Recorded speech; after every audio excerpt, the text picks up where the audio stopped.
አሰላም አለይኩም ወራህመቱላሂ ወበረካቱ። ውድና የተከበራችሁ የዩቲዩብ ቤተሰቦቼ እንዴት ናችሁ? ሰላም ናችሁ ወይ? እኔ ደህና ነኝ አልሐምዱሊላህ። ክርስቲያን ወገኖቼ ሰላም ብያለሁ። በያላችሁበት ሰላማችሁ ብዝት ይበል እያልኩኝ ዛሬ ይዤላችሁ የመጣሁት የአንድ ጋዜጠኛ ታሪክ ነው። የህይወት ታሪክ ማለት ነው። በ6 ወር ውስጥ የህይወቱ ታሪክ ትንሽ በትንሹ ጫፍጫፉን ትንሽ ገረፍ ላርግላችሁ ማለት ነው። እና ጋዜጠኛው ዳንኤል ነው።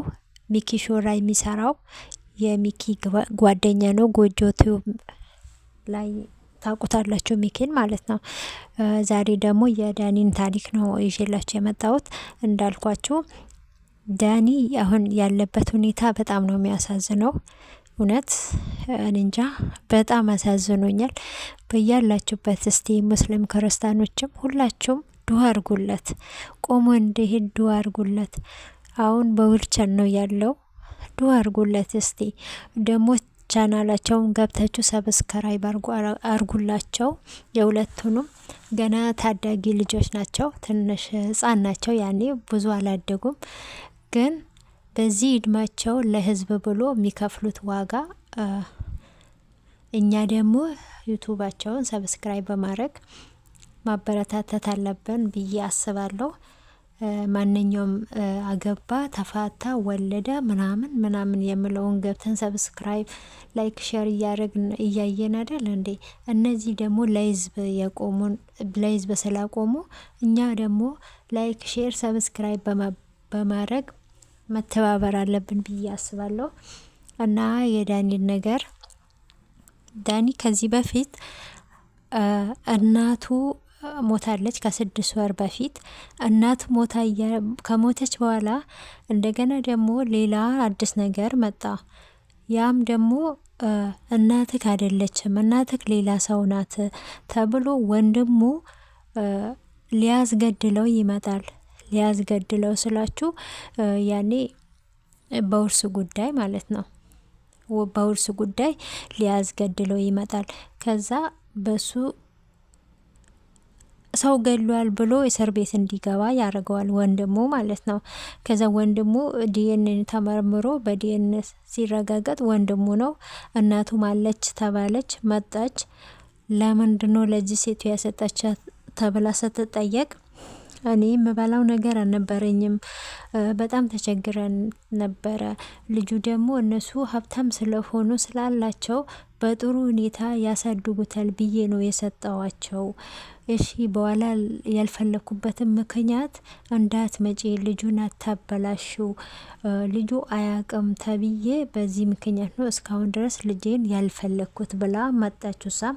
እንደገና ይሄ ተጨመረ። አስቡት፣ እናቴ ናት ብላችሁ አሳድጋችሁ ምን ብላችሁ በቃ እንጃ ሞተች ተብሎ ደግሞ እሷን እንትን ሳይጨርስ እንደገና እናትክ ሌላ ናት፣ እናትክ አይደለችም፣ አንተ በማደጎ ነው ያደግከው ተባለ። ምስኪንን ያባት።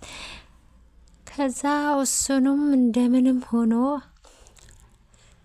አመለጠው ላችኋለሁ። ካመለጠው በኋላ ወንድሙ ደግሞ ለውርሱ ጉዳይ ብሎ ይሄን ልጅ ሰው ገድሏል ብሎ አቀነባብሮ በፖሊስ ያስዙትና ወደ እስር ቤት ይከቱታል። ዳኒን ማለት ነው። ከእስር ቤትም መረጃ ተፈልጎ ምን ተብሎ ወጥቶ ወርዶ እነ ሚኪ ያስፈቱታል። ካስፈቱት በኋላ አሁንም ወይኔ ጉዴ! የዚህ ልጅ ጣጣ፣ የዚህ ልጅ መከራ እንጃ አንጀቴ ነው ቢበላኝ። መቼ እንደሚያልቅ ራሱ አይገባኝም። ከእስር ቤት እንደተፈታ አንዷ ደግሞ አሁንም አርግዣለሁ፣ ልጁ የዳኒ ነው፣ አሁን ሽማግሌ ልኮ ያግባኝ ብላ ትመጣለች። አሁንም እንደገና ምክንያቱም ሙሳ ብር ፈለጋ ነው። የአባቱ ውርስ 40 ሚሊዮን ምናምን ሲባል ሰምታለች። ለሱ እሱን ስለሰማች በቃ ልጁ የዳኒ ነው ብላ መጣች። ከዛ ይሄ ልጅ ተሰቃየ፣ ወላሂ ተሰቃየ፣ አሳራውን በላ። የት ይሄድ ይሄ ልጅ ምስኪን። እንደገና ደግሞ አሁን ከዛ ልጅቷ ወለደች። ዲኤንኤ ሲመረመር የዳኒ አይደለም ተባለ። ይሄ ፋይል ተዘጋ። እንደገና ይሄ ፋይል ሲዘጋ ደግሞ አንዷ ደግሞ ብር ሰርቆኛል ኬዝሽን እፈታልሻለሁ ብሎ 200,000 ብር በአካውንቱ አስገብቻለሁ። ብሩንም አልመለሰልኝም፣ ኬዝንም አልፈታልኝም፣ ይደረሽም አላለኝም፣ ስደውልለት ስልክ አያነሳም ብላ መጣች። ወይ መከራ ወይ ዘንድሮ እኔ እንጃ። እሱ ልጅ ወላሂ እኔ እንጃ ምን እንደምል አላቅም። ወላሂ ቃል ያጥረኛል። ከዛ ይሄንም እንደምንም ተብሎ ተፈታ። ያው ሚኪ ተራሩጦም እንደምንም ባርጎ ተፈታ። ይሄ ከተፈታ በኋላ አሁን እንደገና አሁን ሌላ ጣጣ መጣ። የገዛው ጓደኛው ያኔ ጓደኛ ስላችሁ የስራ ባልደረባው ሳይሆን ጓደኛው የሰፈር ጓደኛው ከዳኒ ጋር በጣም ስለምትግባባ ንብረቴን ዘረፈኝ ዳኒ ብላ ኦ እያለች ወደ ናቲ ጋር ትመጣለች። እንጃ ወላሂ እንጃ። ወይኔ ይሄ ልጅ ወላሂ ያኔ በቃ ሰውንም በቃ የሚናገረው ነገር በጣም ነው የሚገርመኝ። በቃ እንጃ እሱ ነው እየዘረፈኝ። ቤት የሚያውቀው እሱ ነው። የእናቴ ወርቅ ነበረ ቤታችን አንድ ዕቃ አልቀረም። ዘርፎታል። ዳኒ ነው የዘረፈው። ቤት የሚያውቀው ዳኒ ነው። ጓደኛዬ ዳኒ ነው። ሌላ ማንም ሰው አያውቀውም ቤቴ ብላ መጣች። ከዛ ወይኔ ይሄ ልጅ እውነት በጣም ነው የሚያሳዝነኝ። አንጀቴ ነው የሚበላኝ። ከዛ ምን ይደረግ ተብሎ በቃ ይሄን ኬዝ ናቲ እንደምንም ተራሩጦ ከሚኪ ጋር ሆኖ ይሄን ኬዝ ለመፍታት ሞከሩ ማለት ነው።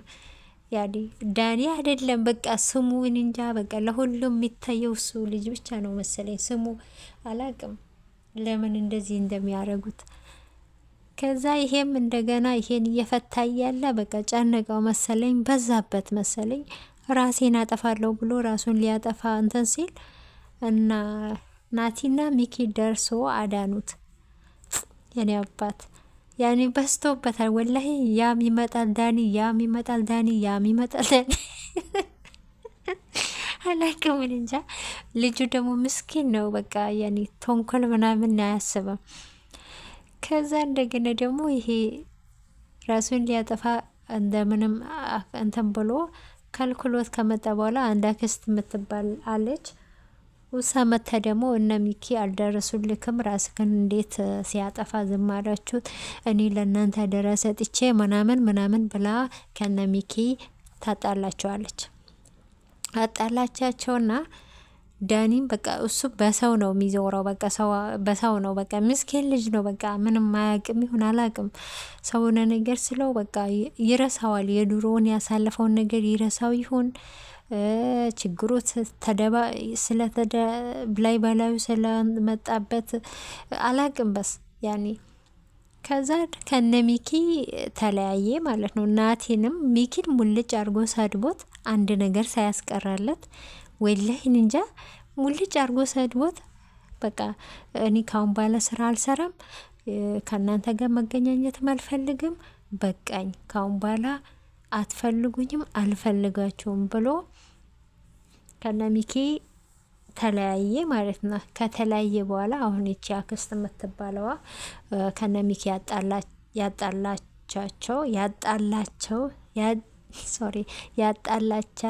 ያጣላችው አክስቱ ልጅ አለች። ልጇ ደግሞ ከማንጋት ይሆን አላቅም። ይሄን ልጅ የሆነ ቦታ ወስዳ እናቱ ሀብታም ናት፣ የልጅቷ እናት ሌላ ቤት አላት። እዛ ቤት ወስዳ መርፊ ወግተዋለች። መርፊ ወግታ ዳኒ አሁን ፓራላይዝ ነው የሆነው። በቃ ከወገብ በታች አይንቀሳቀስም። ከነ ሚኪ ተጣልቶ ነበር አይደል እንዴ? ከነ ናቲ ሲጨንቀው ናቲ ጋር ደውሎ ድረስልኝ፣ ናቲ ጋር ቴክስት ጽፎ ድረስልኝ ብሎት ናቲ ደረሰለትና ናዲ ይሄኔ ሞት ነበር ናቲ ባይደርስ። አሁን እናቲ እንደምንም ሆኖ ደርሶለት ከዛ አመጣው ከዛ ቦታ ማለት ነው። ሐኪም ቤት ወሰደው፣ ፊዚዮቴራፒ አስገባው። ግን ዶክተሮች አሁን ሚሉት ምንም ተስፋ የለውም እያሉ ነው ዶክተሮቹ። በቃ እግሩ እንዳለ ነው መጀመሪያ በነበረበት ነው ያለው ምናምን አሉ ብሎ አሁን ትላንትና ልጁ እያለቀሰ ወላሂ እንጀቴ ነው የበላኝ። ይሄ ልጅ ምስኪን እንጃ። የሰው ልጅ እንዲህ ሲሆን በጣም ያሳዝናል። ከዚህ በፊት እንደፈለገ እየሮጠ እየዘለለ ኬዙን እየፈታ ወላሂ፣ ዛሬ ግን እንደዚህ ሆኖ ሳየው በጣም ነው ያዘንኩት። እንጃ በጣም ተሰምቶኛል። በጣም እኔ ለናቲ እንደዚህ ሶሪ ለዳኒ አይገባውም። ይሄ የሚገባውም ሰው አይደለም። ዳኒ እኮ ምስኪን ልጅ ነው ወላሂ። ግን ደግነቱ ሁሉንም ፈተና የሚመጣው ለበጎ ነው። ከነሚኪ ከነናቲ ተጣልቶ ነበረ፣ ታረቁ፣ በሰበቡ ታረቁ። ያኔ ሚኪ ዳኒ ለማን ይጥሉታል? ወንድም የለው፣ እናት የለው፣ አባት የለው። ስለዚህ አልሐምዱሊላህ ሚኪ እና ሚኪ ደረሱለት። አሁን ያው እነ ሚኪ ወደዛ እያሉ ነው፣ እየተሯሮጡ ነው። ዱአ አርጉለት፣ ሰብስክራይብ አርጉት። ሚኪ ሾው እና ጎጆ ቲዩብን ሰብስክራይብ አርጓቸው፣ አበረቷቷቸው። ጀግና ልጆች ናቸው፣ ገና ወጣት ለጋ። በአሁኑ ሰዓት ለራሴ ልኖር፣ ራሴን ጠብቄ ዘና ብዬ ልኖር ምሉበት ሰዓት ነበረ። ግን ይህን ሁሉ የህዝቡን እንባ እያበሱ የተበደለውን ሀቁን የተበላውን እያስመለሱ ጀግና ወጣቶች ናቸው። ሰብስክራይብ ላይክ አርጓቸው። ቪዲዮአቸውንም ሲለቁ ይዋቸው። ወላሂ ለሀገር የሚጠቅሙ ልጆች ናቸው። እኔ እነሱን ሳይ በቃ አገሬ ተስፋ አለን ብዬ አስባለሁ። በቃ በሀገሬ ተስፋ አለ ብዬ አስባለሁ። ምክንያቱም የሚሰሩት ነገር ስለማይ ማለት ነው። ወላሂ ደስ ይለኛል። በጣም ነው የምወዳቸው። አንድ ቀን ካልመጡ በቃ በጣም ነው የሚጨንቀኝ። ምን ሆኖ ነው? ምን ደረሰባቸው? ምን ገጠማቸው ብዬ ነው የምጨነቀው። ቀጣይ ደግሞ ኢንሻአላህ አላህ ካለ ስለ ሚኪ እናወራለን። ዛሬ ስለ ዳኒ ነው አይደል ነው። በቀጣይ ደግሞ ስለ ሚኪ እናወራለን። ከዛ የነዚህን ጋዜጠኞች አንድ በአንድ ምስጢራቸውን እናወጣለን ኢንሻአላህ ካለገ። እናንተም ላይክ፣ ሼር፣ ሰብስክራይብ እያደረጋችሁ አበረታቱኝ እላችኋለሁ።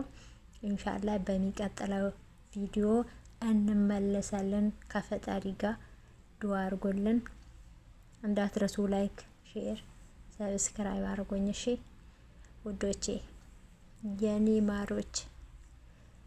እና እንደዚህ ነው ደግሞ አሁንም ምላችሁ አደራ ምላችሁ ለዳኒ ዱአ አርጉለት። ወላሂ ዲኖ ቆሞ እንዲራመድ በቃ ቆሞ እንዲሄድ ዱአ አርጉለት። አደራ።